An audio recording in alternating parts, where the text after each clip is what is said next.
राजकीय inter college झटपटपुर के प्रार्थना स्थल पर विद्यालय में संचालित ओपन स्कूल स्टडी सेंटर में पढ़ने वाली 20 वर्षीय छात्रा कुमारी प्रिंसी को उसके उद्यमिता विकास के लिए प्रोत्साहित किया गया। इसी दौरान राजकीय इंटर कॉलेज के प्रधानाचार्य अवनिद्र बर्दवाल ने कहा कि हमारे विद्यालय के बच्चे इस बालिका से प्रेरणा लें। इस उद्देश्य से कुमारी प्रिंसी को प्रार्थना स्थल पर पुरस्कृत किया गया। आपको बता दें कि प्रिंसी हर महीने 10 लाख रुपए का कारोबार कर रही है और 11 लोगों को रोजगार भी प्रदान कर रही है। प्रिंसी ने अपनी कमजोर आर्थिक स्थिति के बाद भी कुछ नया करने की तमन्ना रखी, अपने उद्देश्य को प्राप्त करने में सफल रही। प्रधानाचार्य ने अपने संबोधन में कहा कि हमारे विद्यालय के लगभग 1200 छात्र छात्राएं इस बालिका से प्रेरणा लेकर कुछ नया कर सकते हैं। इसके साथ ही साथ कला उत्सव के अंतर्गत दृश्य कला में भी जिले में प्रथम स्थान प्राप्त करने वाली छात्रा कुमारी अजीजा को भी प्रधानाचार्य द्वारा सम्मानित किया गया। समारोह में विद्यालय के सभी अध्यापक उपस्थित रहे। समारोह में विद्यालय के अध्यापक IN त्रिपाठी ने भी छात्र छात्रा को संबोधित किया। कार्यक्रम का संचालन विद्यालय के प्रवक्ता KP सती ने किया। वहीं कुमारी प्रिंसी ने भी बच्चों को आगे बढ़ने एवं कुछ नया करने की प्रेरणा दी एवं संबोधित किया।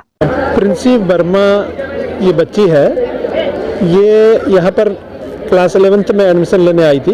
तो उस समय उन्होंने कहा था कि मैं साथ ही साथ अपना रोजगार भी करती हूँ और उस दिशा में सोच रही हूँ।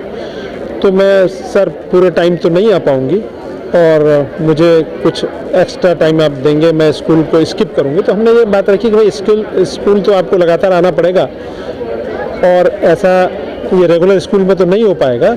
और हमारे यहाँ पे NIOS का स्टडी सेंटर भी है, तो उसके बाद उसको सजेस्ट किया गया कि आप NIOS के माध्यम से एक अपना आगे की पढ़ाई जारी रखें और साथ ही साथ जब भी कभी आपको ज़रूरत हो तो आप हमारे यहाँ आ सकती हैं पढ़ने के लिए। तो उसी के अनुरूप उन्होंने वो अडॉप्ट किया और वो NIOS की स्टूडेंट बनी और उन्होंने अपना स्टार्टअप शुरू किया।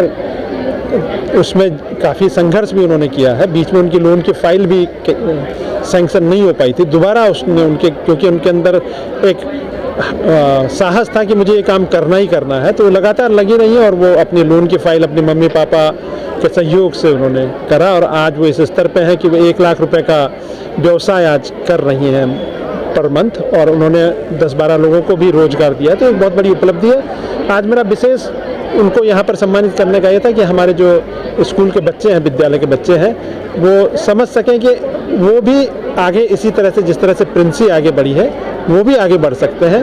तो उनको ही एक प्रिंसी को अपना एक रोल मॉडल बनाने के लिए यहाँ पर लाया गया कि वो उनको ये लगे कि हमारे बीच से ही प्रिंसी भी आई है तो हम भी आ सकते हैं। तो मुझे पूरी आशा ही नहीं विश्वास भी है कि हमारे बच्चे भी प्रिंसी को एक रोल मॉडल बनाएंगे और आने वाले जीवन में वो अपना स्वरोजगार और स्टार्टअप के रूप में कोई ना कोई काम अवश्य करेंगे।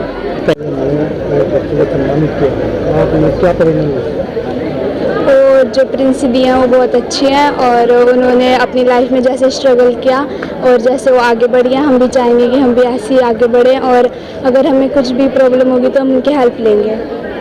और उनको बहुत अच्छी दी हैं, उन्होंने बहुत अच्छे से अपनी लाइफ में स्ट्रगल किया है। बस आपके समझ में क्या है, आपने क्या सीख लिया? उन्होंने बोला क्या बोलते हैं, अपनी लाइफ में जैसे आगे बढ़ना चाहिए तो हमें बड़ों से सपोर्ट लेना चाहिए और कभी भी किसी चीज़ से डरना नहीं चाहिए और अच्छे से पढ़ाई भी करनी चाहिए और कुछ भी काम वाम आप शुरू कर रहे हो तो उसके लिए कुछ भी घबराना नहीं चाहिए, अच्छे से करना चाहिए। कुछ भी नहीं, मैं अपना एक छोटा सा रोजगार स्टार्ट करना चाह रही थी, तो मैं वहाँ पे गई और सरकार की तरफ से एंटरप्रेन्योर की क्लासेस चलती रहती है। तो वहाँ पे मैंने एक बिजनेस क्लास हमारे टाइम के अकॉर्डिंग होती है। जैसे कि स्कूल में अगर कोई चीज़ सिखाते हैं तो हम लोग ले लेते हैं सीखने के लिए, तो उसी हिसाब से वहाँ पे भी सिखाया जा रहा था। तो मैंने सीखा और वहाँ पे हमें बहुत सारी चीज़ें बताई गई कि हम ऐसे अपना बिजनेस कर सकते हैं और सरकार ने हमें ऐसे ऐसे सपोर्ट कर रही है क्योंकि हम स्कूल के हिसाब से ही रहते हैं। स्कूल में सब कुछ नॉलेज होती है, पढ़ाई भी होती है और हर चीज़ में हर काम के लिए मुश्किलें बहुत ज़्यादा आती हैं क्योंकि अगर कोई भी चीज़ आसानी से मिलती है उसकी वैल्यू भी नहीं होती है। और आप लोग भी अगर पढ़ाई करते हैं तो पढ़ाई के लिए पहले आपका कभी कोई प्रॉब्लम होती, कभी तबीयत खराब होती, कभी कभी कुछ भी, और फिर भी आप लोग पढ़ाई करते हो, पेपर भी देते हो और तब रिजल्ट आता है ना। तो उसी हिसाब से हमारी लाइफ में अगर कुछ भी करना चाहते हो तो आपको मुश्किलें आती हैं सब और आपको कोशिश करके ही आगे बढ़ना होता है।